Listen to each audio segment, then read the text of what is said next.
আচ্ছা বলেন তো, ইমান হলো আমলের ভিত্তি না? ইমানটা কি আমলের? কিরকম একটা উদাহরণ নেন। ইমান হচ্ছে এক। ইমান কি? একটু খেয়াল করেন, এক লেখে তার একটা আমল করলেন, ডাইনে একটা শূন্য বসবে, তাহলে কত হলো? মানে একটা আমল করলে 10 গুণ সব পাওয়া যায় না? তাহলে একটা আমল করলেন ইমানের সাথে, এবার কত হলো ইমানটা? আর একটা ইবাদত করলেন, আর একটা শূন্য বসলো, কত হলো? আর একটা ইবাদত করলেন, আর একটা শূন্য বসলো, কত হলো? এখন আসেন, ইনকা শূন্য বসাতে বসাতে আসমান পর্যন্ত গেছেন, ওর সংখ্যা আল্লাহ ছাড়া কেউ কবা 2-4 কোটিটা শূন্য বসে গেছে। এত আমল আপনি করেছেন, কিন্তু আপনার বামে কি আছে? সবার বামে কি আছে? ওই এক আছে বলেই তো শূন্যগুলোর দাম আছে নাকি? এখন আল্লাহ বলেছেন, বান্দা যদি একবার আমি টের পাই তাগুতের সাথে তোমার সম্পর্ক এখনো ছিন্ন হয় নাই, ভালো করে জেনে রেখো বান্দারে, আমি তোমার একটাকে বাম থেকে মুছে দিব। এবার তাহলে কত থাকলো? কে? হজ আছে, নামাজ আছে, বাপ মায়ের সেবা আছে, কিছু থাকবে। আল্লাহ পাক বলছেন, বান্দা যার একটা কেটে যায়, যার একটা কি যায়, যার একটা কেটে যায়, ফালা নুকিমু লাহুম ইয়াউমাল কিয়ামাতি ওয়াজনা, কিয়ামতের দিন তার কোনো আমল আল্লাহর দরবারে ওজন হবে না, সব আমলকে বাতিল করে দেওয়া হবে। কেন বাতিল করা হবে? ওই লোকের সামনের মানে ওই বাম পাশের একটা কি করে দেওয়া হয়েছে? কেন কেটে দেওয়া বলেন তো? ওই একটা ছিল ইমান, ওই একটা কি ছিল? ওই একটা ইমান কেটে গেছে। কেন? তাগুতের সাথে সম্পর্ক রাখার জন্য। এজন্য আমাদের বাংলাদেশের বেশিরভাগ নামাজিদের সম্পর্ক তাগুতের সাথে না কোরআনের সাথে? কথা বলেন না কেন? বেশিরভাগ নামাজি লোকের সম্পর্ক কার সাথে? বেশিরভাগ হাজিদের সম্পর্ক কার সাথে? বাংলাদেশে আল্লাহর কোরআন কায়েমের পক্ষে সব নামাজি আছে? বাংলাদেশে কোরআন কায়েমের পক্ষে সব হাজিরা আছে? সৌদি আরবে হাজি ছিল আবু জেহেল, কি ছিল জোরে কোন? একবার 40টা করে কুরবানি দিচ্ছিল। এটা আমরা আবু জেহেলের জীবনী পড়ে দেখি, অবাক হয়ে গেছি আমরা। কয়টা করে কুরবানি দিচ্ছিল এক বছরে? 40টা করে উট কুরবানি দিচ্ছিল। এত বড় কুরবানি দাতা, এত বড় একজন হাজি মানুষ।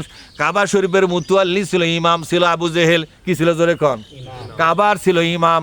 ইমাম এবং খাদেম দুইটাই দায়িত্ব পালন করত। আবার নেতাও ছিল, প্রধানমন্ত্রী ছিল। লোকটা ছিল পাকা হাজি, পাকা নামাজি। আবু জেহেল যে নামাজ পড়তো তা কোরআন অনুযায়ী নয়, আগেকার সিস্টেম অনুযায়ী নামাজ পড়তো। কিভাবে জানেন?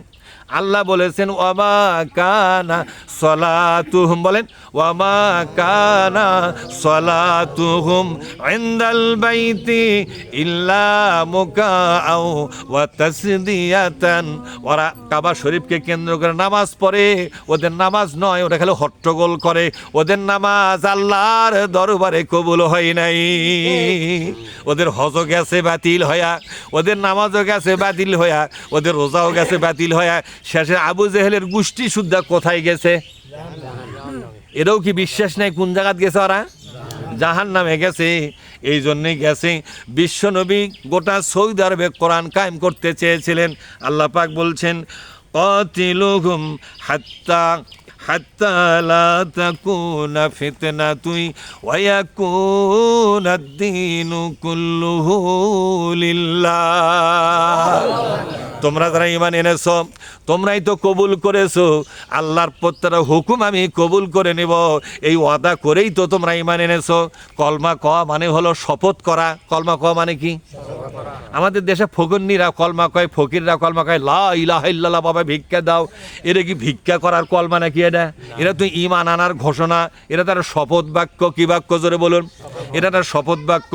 শপথ বাক্য বলে আপনি বলেছেন, আল্লাহ তোমার সর্বপ্রকার হুকুম যা কোরআনে খুঁজে পাওয়া যাবে, হাদিসে যা খুঁজে পাওয়া যাবে, সবগুলো হুকুম কোনো প্রশ্ন ছাড়াই, কোনো জিজ্ঞাসা ছাড়াই, কোনো শর্ত ছাড়াই আমি একজন তোমার গোলাম, আমি কবুল করে নিলাম। প্রভু তার কথা দিয়ে দিলাম। জোরে বলেন না সুবহানাল্লাহ। এখন আল্লাহ বলছেন, তাহলে এইবার আমি তোমাদেরকে একটা হুকুম দেব, শোনো। তোমাদের যাদের যে মাতৃভূমি, যেই ভূমিতে তোমাদেরকে আমি পয়দা করেছি, বলেন তো বাংলাদেশে দুনিয়ার কেউ কি আপনাকে পয়দা করেছেন? আল্লাহর সিদ্ধান্তে আসছেন আপনি। এই দেশে যে জন্ম হয়েছেন, এটা কার সিদ্ধান্তে? আল্লাহ পাক পছন্দ করে আমাদেরকে বাংলাদেশে সৃষ্টি করেছেন, ভূমিষ্ঠ করে দিয়েছেন। কথা ঠিক না বে ঠিক? আল্লাহ পাক বলছেন, ও বান্দা, ঈমান এনেছো যখন একটা দায়িত্ব নাও তো দেখি পারো কিনা। আমি আল্লাহ হুকুম দিচ্ছি তোমাদেরকে, আমি আল্লাহর হুকুম একটু মেনে চলো। আল্লাহ পাক বলছেন ওয়াকাতিলুহুম, আজ থেকে সংগ্রাম শুরু করো। কি করো জোরে কোন? ওয়াকাতিলুহুম, আজ থেকেই সংগ্রাম। মানে আরবিও করছি বাংলাও করছি, বোঝেন না আপনারা? ওয়াকাতিলুহুম, তাদের সাথে সংগ্রাম আজ থেকেই শুরু করো। হাত্তা লা তাকুনা ফিতনাতুন, যতক্ষণ পর্যন্ত এই দেশে মানব রচিত রাজনীতি, অর্থনীতি, সমাজনীতি, রাষ্ট্র ব্যবস্থা, সংবিধান এগুলোকে কবর দেওয়া না যাবে, ততক্ষণ পর্যন্ত তোমাদেরকে লড়াই চালিয়েই যেতে হবে। কার কথা? কার কথা? এরপর আল্লাহ বলছেন ওয়ায়াকুনাদ-দীনু কুল্লুহু লিল্লাহ, যতক্ষণ পর্যন্ত এই দেশের প্রতি ইঞ্চি জমিনে আল্লাহর দিন কায়েম না হবে, ততদিন পর্যন্ত প্রত্যেক ইমানদারের কোনো ছুটি নাই।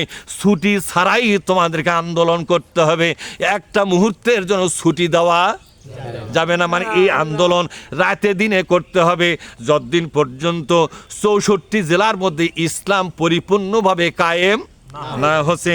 এবার বলছেন ফাইনিন তাহাও, যদি তোমরা এই দায়িত্ব পালন না করো। কে বলছেন এটা? যদি তোমরা এই দায়িত্ব, এই দাঁড়াও, যদি তোমরা দায়িত্ব পালন না করো, ফাইন্নাল্লাহা বিমা ইয়ামালুনা বাসীর, আজ থেকে তোমাদের প্রত্যেকটা কাজ আল্লাহ তার নিজের চোখে দেখে দেখে কিয়ামতের দিন উচিত বিচার করে তোমাকে জাহান্নামে দেওয়া হবে। নাউজুবিল্লাহ পাঠ করে। সম্মানিত ভাইয়েরা, আপনাদের কাছে সূরা আনফাল, কি সূরা জোরে খান, যে আলোচনাগুলো আমরা করলাম, খারাপ লাগলো? খারাপ লাগছে? এই মেনে নিলে লাভ হবে কার? জাহান্নাম থেকে বাঁচার সুযোগ আছে না নাই? জোরে খান। এই বাংলাদেশে ইসলাম কায়েমের জন্য এই হুকুমটা আমি দিলাম না আল্লাহ দিল? এই আল্লাহর হুকুম মেনে নিলেন আপনারা?